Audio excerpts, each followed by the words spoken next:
আচ্ছা, তাহলে আমাদের প্রবলেম হচ্ছে এখানে আমরা যখন জাভা স্টুডেন্ট লিস্ট এ দেব তখন ঠিক এমন একটা আউটপুট আসার কথা, কিন্তু কোডে আমরা আউটপুট পাচ্ছি এরকম। তো এটাকে আমরা আমাদের প্রশ্নের যে আউটপুট ওর সাথে মেলানোর জন্য কোড একটু চেঞ্জ করতে হবে। তো এখানে এই যে এইটুকু কোড, আচ্ছা এই যে এখানে যদি আর্গুমেন্ট এ হয় তাহলে এইটুকু কোড রান করবে। তো এই যে এখানে লোডিং ডাটা, এটা ঠিক আছে। এখানে হচ্ছে ফাইলটাকে সে ক্যাচ করলো, ওকে, রিড করতেছে, সমস্যা নাই। এই যে তো এখানে হচ্ছে মেইনলি আমার আহ, ওই প্রত্যেকটা string, student count, student two, এই যে এগুলো যেগুলো আছে এগুলো হচ্ছে এখানে এই লাইনে প্রিন্ট হচ্ছে। তারপর এটা হচ্ছে এক্সেপশন হ্যান্ডলিং দিচ্ছে এখানে। তো এই লাইনটা অবশ্য এখানে হবে না, কারণ আমরা দেখতেছি প্রশ্নে যে আউটপুটটা দেখানো হয়েছে ওটা হচ্ছে কি স্টুডেন্ট লিস্ট সম্পূর্ণটা এভাবে প্রিন্ট হয়ে দেন লাস্টে ডেটা লোডেড এই লেখাটা প্রিন্ট হবে। প্রথমে থাকবে লোডিং ডেটা, এটা ঠিক আছে। তো এইটা হবে। এখন আমাদের যে স্টুডেন্ট লিস্ট যেটা আছে, স্টুডেন্ট লিস্ট যেটা আছে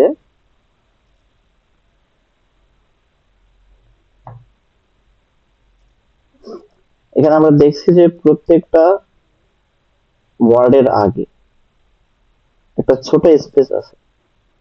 তো সেটা কিন্তু আমাদের কোডে প্রিন্ট হয়ে গেছে। এই যে প্রথমটার পরে এই যে একটা করে স্পেস স্পেস প্রিন্ট হয়েছে। এইগুলো যেন আমাদের প্রিন্ট না হয় তাই আমরা এখানে একটা হালকা অ্যাডজাস্টমেন্ট করব। সেটা হচ্ছে এখানে আমরা দেব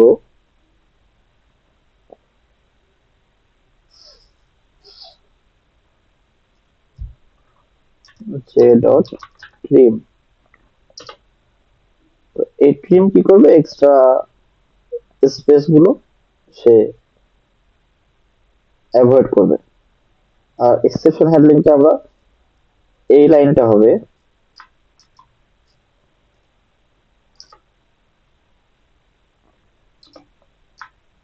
এইখানে। তো এই সবগুলো স্ট্রিং আউটপুট দেখানোর পরে এই লাইনটা আউটপুট দেখাবে। আর এক্সেপশনটা হবে কি, আমরা এক্সেপশনটা হচ্ছে ট্রাই করব হ্যান্ডেল করার।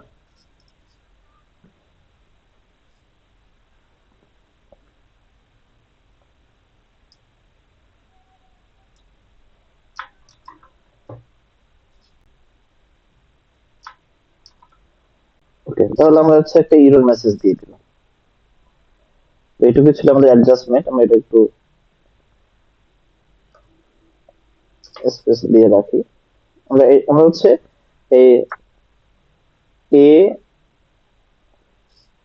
আর্গুমেন্ট দিলে আমাদের কোডের যে আউটপুটটা ছিল তার সাথে ম্যাচ করার জন্য কি কি অ্যাডজাস্টমেন্ট করা লাগে আমরা করে ফেলছি। এখন আমরা রান করে দেখি। এটাকে আমরা সেভ করব, সেভ করলাম কন্ট্রোল এস দিয়ে। তারপর এখানে আমরা আবার এটাকে কম্পাইল করব, জাভা সি দিয়ে আমরা কম্পাইল করব। কম্পাইল হয়ে গেল। এবার আমরা হচ্ছে আর্গুমেন্ট এটা দিয়ে দেখব।